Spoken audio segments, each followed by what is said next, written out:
ಅರಣ್ಯ ಒತ್ತುವರಿಯನ್ನ ಖಂಡಿಸಿ ಬೃಹತ್ ಪ್ರತಿಭಟನೆಗೆ ಕಳಸ ತಾಲೂಕು ಮುಂದಾಗಿರೋದು.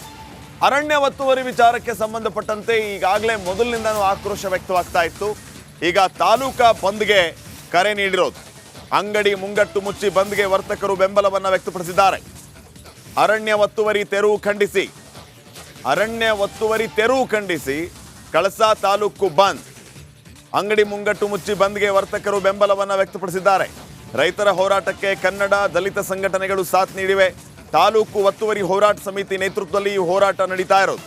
ರಾಜ್ಯ ಸರ್ಕಾರದ ವಿರುದ್ಧ ಕಾಫಿ ಬೆಳೆಗಾರರು ತೀವ್ರ ಆಕ್ರೋಶವನ್ನು ವ್ಯಕ್ತಪಡಿಸ್ತಾ ಇದ್ದಾರೆ. ಮುಂಜಾಗ್ರತಾ ಕ್ರಮವಾಗಿ ಕಳಸ ತಾಲೂಕಿನಾದ್ಯಂತ ಬಿಗಿ ಭದ್ರತೆಯನ್ನ ಕೈಗೊಳ್ಳಲಾಗಿದೆ.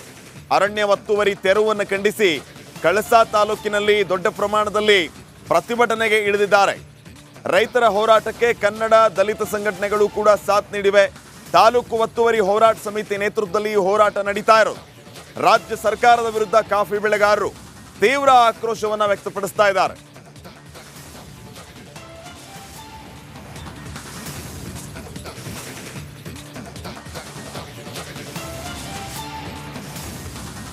ನೋಡಿ, ಕಳಸ ತಾಲೂಕು ಬಂದ್ ಕರೆ ನೀಡಿರೋದು ಕಾರಣ ಅರಣ್ಯ ಒತ್ತುವರಿ ತೆರವು ಖಂಡಿಸಿ ಈ ಪ್ರತಿಭಟನೆ ನಡೆದಿರೋದು. ತಾಲೂಕು ಒತ್ತುವರಿ ಹೋರಾಟ ಸಮಿತಿ ನೇತೃತ್ವದಲ್ಲಿ ಈ ಹೋರಾಟ ನಡೀತಾ ಇರೋದು. ರಾಜ್ಯ ಸರ್ಕಾರದ ವಿರುದ್ಧ ಕಾಫಿ ಬೆಳೆಗಾರರು ಆಕ್ರೋಶವನ್ನು ವ್ಯಕ್ತಪಡಿಸ್ತಾ ಇದ್ದಾರೆ. ಏಕಾಏಕಿ ಈ ರೀತಿ ತೆರವು ಮಾಡೋದು ಎಷ್ಟರ ಮಟ್ಟಿಗೆ ಸರಿ ಅನ್ನುವಂತಹ ಪ್ರಶ್ನೆ ಬರುತ್ತೆ. ಈಗಾಗಲೇ ಈ ವಿಚಾರವಾಗಿ ಸರ್ಕಾರಕ್ಕೆ ಹಲವು ಸಾರಿ ನಾವು ಮನವಿಯನ್ನು ಮಾಡಿಕೊಂಡ್ರೂ ಕೂಡ ಸರ್ಕಾರ ನಮ್ಮ ಮಾತನ್ನು ಕೇಳ್ತಾ ಇಲ್ಲ. ಯಾವುದೇ ರೀತಿಯ ಬೆಲೆ ಇಲ್ಲ. ರೈತರಂದ್ರೆ ಏನು ಅನ್ಕೊಂಡಿದ್ದಾರೆ ಇವರು ಅಂತ ಹೇಳಿ ಆಕ್ರೋಶವನ್ನು ವ್ಯಕ್ತಪಡಿಸ್ತಾ ಇದ್ದಾರೆ.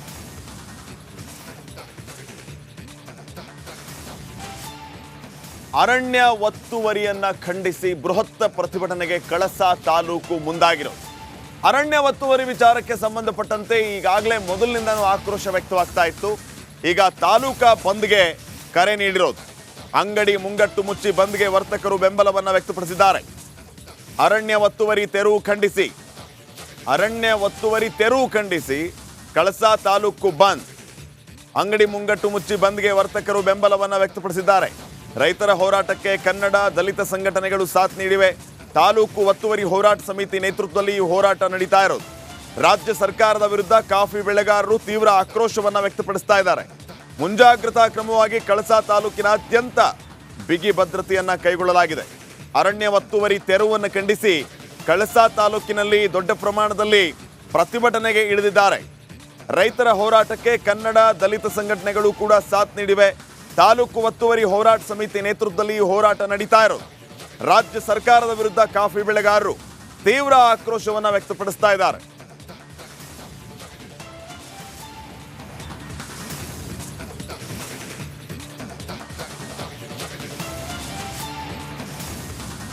ನೋಡಿ, ಕಳಸ ತಾಲೂಕು ಬಂದ್ ಕರೆ ನೀಡಿರೋದು ಕಾರಣ ಅರಣ್ಯ ಒತ್ತುವರಿ ತೆರವು ಖಂಡಿಸಿ ಈ ಪ್ರತಿಭಟನೆ ನಡೆದಿರೋದು. ತಾಲೂಕು ಒತ್ತುವರಿ ಹೋರಾಟ ಸಮಿತಿ ನೇತೃತ್ವದಲ್ಲಿ ಈ ಹೋರಾಟ ನಡೀತಾ ಇರೋದು. ರಾಜ್ಯ ಸರ್ಕಾರದ ವಿರುದ್ಧ ಕಾಫಿ ಬೆಳೆಗಾರರು ಆಕ್ರೋಶವನ್ನು ವ್ಯಕ್ತಪಡಿಸ್ತಾ ಇದ್ದಾರೆ. ಏಕಾಏಕಿ ಈ ರೀತಿ ತೆರವು ಮಾಡೋದು ಎಷ್ಟರ ಮಟ್ಟಿಗೆ ಸರಿ ಅನ್ನುವಂತಹ ಪ್ರಶ್ನೆ ಬರುತ್ತೆ. ಈಗಾಗಲೇ ಈ ವಿಚಾರವಾಗಿ ಸರ್ಕಾರಕ್ಕೆ ಹಲವು ಸಾರಿ ನಾವು ಮನವಿಯನ್ನು ಮಾಡಿಕೊಂಡ್ರೂ ಕೂಡ ಸರ್ಕಾರ ನಮ್ಮ ಮಾತನ್ನು ಕೇಳ್ತಾ ಇಲ್ಲ. ಯಾವುದೇ ರೀತಿಯ ಬೆಲೆ ಇಲ್ಲ. ರೈತರಂದ್ರೆ ಏನು ಅನ್ಕೊಂಡಿದ್ದಾರೆ ಇವರು ಅಂತ ಹೇಳಿ ಆಕ್ರೋಶವನ್ನು ವ್ಯಕ್ತಪಡಿಸ್ತಾ ಇದ್ದಾರೆ. ಕೊಪ್ಪಳದ ಗಂಗಾವತಿಯಲ್ಲಿ ಚಿರತೆ ಕಾಣಿಸಿಕೊಂಡಿದ್ದು ಜನ ಆತಂಕಗೊಂಡಿದ್ದಾರೆ. ಪಂಪಾ ಸರೋವರದ ವಿಜಯಲಕ್ಷ್ಮೀ ದೇವಿ ದೇವಸ್ಥಾನದ ಎದುರು ಮಲಗಿದ್ದ ನಾಯಿಯನ್ನ ಚಿರತೆ ಎಳೆದೊಯ್ದಿದೆ. ಈ ಭಯಾನಕ ದೃಶ್ಯ ಸಿಸಿ ಕ್ಯಾಮೆರಾದಲ್ಲಿ ಸೆರೆಯಾಗಿದೆ. ಈ ದೇಗುಲಕ್ಕೆ ಪ್ರತಿನಿತ್ಯ ಸಾವಿರಾರು ಭಕ್ತರು ಆಗಮಿಸುತ್ತಾರೆ.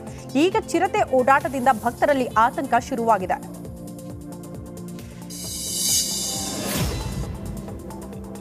ರಾಣಿ ಚಿತ್ರದ ನಾಯಕ ಕಿರಣ್ ರಾಜ್ ಕಾರು ಅಪಘಾತಕ್ಕೀಡಾಗಿದೆ. ಕೆಂಗೇರಿ ಬಳಿ ಡಿವೈಡರ್ಗೆ ಡಿಕ್ಕಿಯಾಗಿ ಕಾರ್ ಪೂರ್ತಿ ಜಖಮಾಗಿದೆ. ಇಂದು ಮುಂಜಾನೆ ಈ ಘಟನೆ ನಡೆದಿದ್ದು ಕಿರಣ್ ರಾಜ್ ಎದೆ ಭಾಗಕ್ಕೆ ಭಾರಿ ಪೆಟ್ಟು ಬಿದ್ದಿದೆ. ಸದ್ಯ ಕೆಂಗೇರಿ ಹತ್ತಿರ ಖಾಸಗಿ ಆಸ್ಪತ್ರೆಯಲ್ಲಿ ನಟ ಕಿರಣ್ ರಾಜ್ ಚಿಕಿತ್ಸೆ ಪಡೆದುಕೊಳ್ಳುತ್ತಿದ್ದಾರೆ. ಕಿರಣ್ ಜೊತೆಯಲ್ಲಿ ಇದ್ದ ಎಕ್ಸಿಕ್ಯೂಟಿವ್ ಪ್ರೊಡ್ಯೂಸರ್ ಸೀಟ್ ಬೆಲ್ಟ್ ಹಾಕಿದ್ರಿಂದ ಸೇಫ್ ಆಗಿದ್ದು ಈಗ ಇಬ್ಬರು ಪ್ರಾಣಾಪಾಯದಿಂದ ಪಾರಾಗಿದ್ದಾರೆ ಅಂತ ವೈದ್ಯರು ತಿಳಿಸಿದ್ದಾರೆ. ಅಲ್ಲಿ ರೆಗ್ಯುಲರ್ ಕಿರಣ್ ಅಲ್ಲಿ ಹೋಗ್ಬಿಟ್ಟು ಊಟ ಬಟ್ ಅದೆಲ್ಲ ಕೊಡ್ತಾ ಇದ್ರು. ನಿನ್ನೆ ಅಂದ್ರೆ ನಾಳೆ ಸಿನಿಮಾ ರಿಲೀಸ್ ಇದೆಲ್ಲ, ಹಾಗೆ ಅವರು ಹೋಗ್ಬಿಟ್ಟು ಅವ್ರ ಆಶೀರ್ವಾದ ತೆಗೆದುಕೊಂಡು ಅವರನ್ನು ಸಿನಿಮಾ ಇನ್ವೈಟ್ ಮಾಡೋಣ ಅಂತ ನಾವು ಅದರಲ್ಲಿ ಊಟ ಕೊಟ್ಟು ರಿಟರ್ನ್ ಬರುವಾಗ ಒಂದು 9 ಮುಕ್ಕಾಲಿಗೆ ಸಣ್ಣ ಆ್ಯಕ್ಸಿಡೆಂಟ್ ನಡೆದೋಯ್ತು ರೋಡ್ ಮೇಲೆ. ಅದೇ ಮುಂಗುಸಿ ಬಂತು ಅಂತೇಳಿ ನಾನೇ ಡ್ರೈವ್ ಮಾಡ್ತಾಯಿದ್ದೆ. ನಾನು ರೈಟ್ ತೊಗೊಂಡ್ಬಿಟ್ಟು ಅದು ರೈಟ್ ಸೈಡ್ ಹೊಡೆದ್ಬಿಡ್ತು ಗಾಡಿ. ಮೇಜರ್ ಅಂದರೆ ಸ್ವಲ್ಪ ಎದೆ ಭಾಗಕ್ಕೆ ಪೆಟ್ಟಾಗಿದ್ದರಿಂದ ಇಮಿಡಿಯಾಗಿ ಪ್ರೊಡ್ಯೂಸರ್ಸ್ ಇದರಿಂದ ಅಲ್ಲಿ ಹಿಂದುಗಡೆ ಗಾಡಿಯಲ್ಲಿ ಅವ್ರು ಬರ್ತಾಯಿದ್ರು. ಅವ್ರು ಇಮಿಡಿಯಾಗಿ ಹಾಸ್ಪಿಟಲ್ ಶಿಫ್ಟ್ ಮಾಡಿದ್ರು. ಬಟ್ ಇವಾಗ ಏನು ಡೇಂಜರ್ ಏನಿಲ್ಲ, ರಿಕವರಿ ಆಗಿದ್ದಾರೆ. ಬೆಳಿಗ್ಗೆ ರಿಪೋರ್ಟು ಡಾಕ್ಟ್ರು ಬಂದು ಚೆಕ್ ಮಾಡಿದ ತಕ್ಷಣ. ದೊಡ್ಡಬಳ್ಳಾಪುರದ ಹೊಸಹುಡ್ಡಿಯ ಗೇಟ್ ಬಳಿ ಭೀಕರ ಅಪಘಾತವಾಗಿದೆ. ಕಾರು ಮತ್ತು ಬೈಕ್ ನಡುವೆ ಡಿಕ್ಕಿಯಾಗಿ ಜಿಮ್ ಟ್ರೈನರ್ ಸ್ಥಳದಲ್ಲೇ ಮೃತಪಟ್ಟಿದ್ದಾನೆ. ಮೃತ ಬೈಕ್ ಸವಾರ ಉತ್ತರ ಪ್ರದೇಶ ಮೂಲದ ಪ್ರದೀಪ್ ಅಂತ ಹೇಳಲಾಗ್ತಾ ಇದ್ದು, ಮಾರಸಂದ್ರದಲ್ಲಿ ಜಿಮ್ ಟ್ರೈನರ್ ಆಗಿದ್ದ. ಘಟನೆಯಲ್ಲಿ ಮತ್ತೋರ್ವ ರೋಹಿತ್ ಠಾಕೂರ್ಗೆ ಗಂಭೀರ ಗಾಯವಾಗಿದ್ದು ದೊಡ್ಡಬಳ್ಳಾಪುರ ಸಾರ್ವಜನಿಕ ಆಸ್ಪತ್ರೆಗೆ ದಾಖಲಿಸಲಾಗಿದೆ.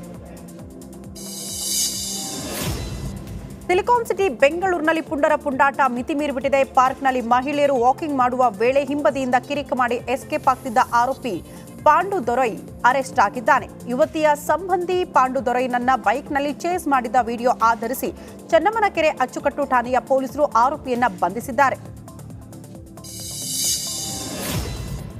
ಸಹಾಯ ಮಾಡೋ ನೆಪದಲ್ಲಿ ಕಳ್ಳನೋರ್ವ ಬ್ಯಾಗ್ ಕದ್ದು ಪರಾರಿಯಾಗಿದ್ದಾನೆ. ಆಕ್ಸಿಡೆಂಟ್ ಆಗಿದ್ದ ಕಾರಿನಿಂದ ಕಳ್ಳ ಬ್ಯಾಗ್ ಎಗರಿಸಿದ್ದಾನೆ.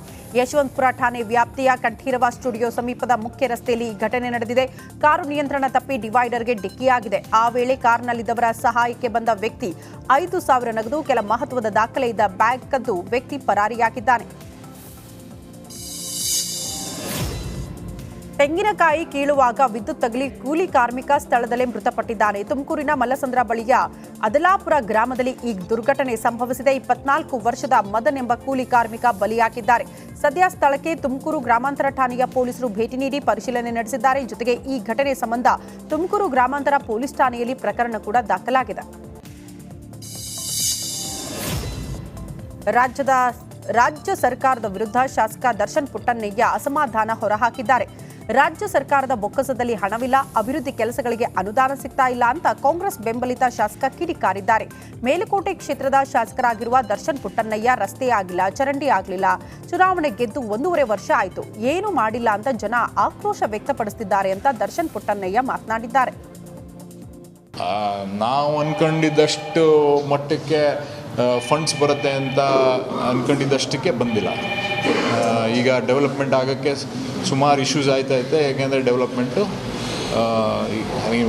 ಗೊತ್ತಿರೋಂಥ ವಿಷಯನೇ. ಎಲ್ಲರೂ ರಾಜ್ಯ ಸರ್ಕಾರದ್ದು ಬೊಕ್ಕಸದಲ್ಲಿ ಹಣ ಇಲ್ಲ, ಎಷ್ಟಿದೆ ಅದರಲ್ಲಿ ಮ್ಯಾನೇಜ್ ಮಾಡ್ತಾರೆ. ಇನ್ನೂ ಹಿಂದಿನ ಪೇಮೆಂಟ್ ಮಾಡೋದೇ ಸುಮಾರು ದುಡ್ಡಿದೆ, ಸುಮಾರು ಸಾವಿರಾರು ಕೋಟಿ ಪೇಮೆಂಟ್ ಮಾಡಬೇಕು. ಇವೆಲ್ಲ ಇರೋದ್ರಿಂದ ನಮಗೆ ನಾವು ಜನರ ಹತ್ರ ಹೋದಾಗ್ಲೂ ಕೇಳಿದಾಗ ಏನಪ್ಪ ರಸ್ತೆ ಮಾಡಿಸ್ತೀವಿ ಅಂದ್ವಿ, ಮೋರಿ ಮಾಡಿಸ್ತೀವಿ ಅಂದ್ರಿ, ಎಲ್ಲೂ ಇನ್ನೂ ಆಗೇ ಇಲ್ಲ, ಆಗಲೇ 1 ವರ್ಷ ಆಯ್ತೈತೆ ಗೆದ್ದು ಏನು ಮಾಡಿಲ್ಲ ಅಂತ. ಸೊ ದುಡ್ಡು ಇನ್ ರಿಯಾಲಿಟಿ ದುಡ್ಡು ಅಷ್ಟು ಬರ್ತಾಯಿಲ್ಲ, ಅಷ್ಟು ನಾವು ಕೆಲಸ ಮಾಡೋಷ್ಟು. ಓಣಂ ಹಬ್ಬದ ಹಿನ್ನೆಲೆ ವಿಶೇಷ ರೈಲುಗಳ ವ್ಯವಸ್ಥೆ ಮಾಡಲಾಗಿದೆ. ಓಣಂ ಹಬ್ಬದ ಪ್ರಯುಕ್ತ ಹುಬ್ಬಳ್ಳಿ ಕೂಚುವೇಲಿ ನಡುವೆ ವಿಶೇಷ ರೈಲು ಬಿಡಲಾಗಿದೆ. ಇದೇ ಭಾನುವಾರ ಓಣಂ ಹಬ್ಬ ಕೂಡ ಇದೆ. ಪ್ರಯಾಣಿಕರು ಹೆಚ್ಚುವರಿ ದಟ್ಟಣೆ ತಪ್ಪಿಸುವುದಕ್ಕೆ ರೈಲು ವ್ಯವಸ್ಥೆ ಕೂಡ ಮಾಡಲಾಗಿದೆ. ಪ್ರಯಾಣಿಕರು ಈ ರೈಲು ವ್ಯವಸ್ಥೆಯನ್ನ ಸದುಪಯೋಗ ಪಡಿಸಿಕೊಳ್ಳುವಂತೆ ರೈಲ್ವೆ ಇಲಾಖೆ ಮನವಿ ಮಾಡಿಕೊಂಡಿದೆ. ಪ್ರವಾಸೋದ್ಯಮದ ಹೆಸರಲ್ಲಿ ಮಡಿಕೇರಿಯಲ್ಲಿ ಎಗ್ಗಿಲ್ಲದೆ ಹೋಮ್ ಸ್ಟೇ ರೆಸಾರ್ಟ್ಗಳು ತಲೆ ಎತ್ತುತ್ತಾ ಇದೆ. ಹೊರಗಿನಿಂದ ಬಂದ ಖಾಸಗಿ ವ್ಯಕ್ತಿಗಳು ಬೆಟ್ಟ ಗುಡ್ಡಗಳಲ್ಲಿ ದೊಡ್ಡ ಪ್ರಮಾಣದ ರೆಸಾರ್ಟ್ಗಳನ್ನು ನಿರ್ಮಾಣ ಮಾಡುತ್ತಿದ್ದಾರೆ. ಜೊತೆಗೆ ಕೃಷಿ ಭೂಮಿಯನ್ನ ಕೃಷಿಯೇತರ ಚಟುವಟಿಕೆಗಳಿಗೆ ಬಳಕೆ ಮಾಡ್ತಿದ್ದಾರೆ. ಇದರಿಂದ ವರ್ಷದಿಂದ ವರ್ಷಕ್ಕೆ ಕೃಷಿ ಭೂಮಿಯ ಜಾಗ ಕ್ಷೀಣಿಸ್ತಾ ಇದೆ ಅಂತ ಸ್ಥಳೀಯರು ಆತಂಕ ವ್ಯಕ್ತಪಡಿಸುತ್ತಿದ್ದಾರೆ. ಕೊಡಗಿನಲ್ಲಿ ಸುಮಾರು 4,000 ಹೋಮ್ ಸ್ಟೇಗಳಿದೆ. ಈ ಪೈಕಿ 1,300 ಹೋಮ್ ಸ್ಟೇಗಳು ಕಾನೂನು ಬಾಹಿರವಾಗಿ ನಡೀತಾ ಇದೆ ಅಂತ ಹೇಳಲಾಗ್ತಾ ಇದೆ. ಇವುಗಳ ಜೊತೆಗೆ ಸುಮಾರು 150 ರೆಸಾರ್ಟ್ಗಳು ಜಿಲ್ಲೆಯಲ್ಲಿ ತಲೆ ಎತ್ತಿದೆಯಂತೆ. ಕರ್ನಾಟಕ ತೆಲಂಗಾಣ ಗಡಿಯ ಗುರುಮಠಕಲ್ ಪಟ್ಟಣದಲ್ಲಿ ಅದ್ದೂರಿ ಗಣೇಶ ಉತ್ಸವ ನಡೀತಾ ಇದೆ. ಇದರ ಪ್ರಯುಕ್ತ ರಾಮನಗರ ಗಣೇಶ ಉತ್ಸವ ಸಮಿತಿ ಸಾಂಸ್ಕೃತಿಕ ಕಾರ್ಯಕ್ರಮದ ಆಯೋಜನೆ ಕೂಡ ಮಾಡಿದೆ. ಈ ಕಾರ್ಯಕ್ರಮದಲ್ಲಿ ಹೈದರಾಬಾದ್ನಿಂದ ತೆಲುಗು ಕಲಾ ತಂಡ ಹಾಗೂ ಕರ್ನಾಟಕ ಕಲಾ ತಂಡಗಳು ಹಾಸ್ಯ, ಮಿಮಿಕ್ರಿ, ಡ್ಯಾನ್ಸ್ ಮೂಲಕ ಜನರನ್ನ ರಂಜಿಸಿದ್ರು. ಈ ವೇಳೆ ಪ್ರದೇಶದ ಶಾಲಾ ವಿದ್ಯಾರ್ಥಿಗಳು ಕೂಡ ಅಂದ್ರೆ ಆ ಭಾಗದಲ್ಲಿರುವ ಶಾಲಾ ವಿದ್ಯಾರ್ಥಿಗಳು ಕೂಡ ಡ್ಯಾನ್ಸ್ ಮಾಡಿ ಖುಷಿ ಪಟ್ಟಿದ್ದಾರೆ.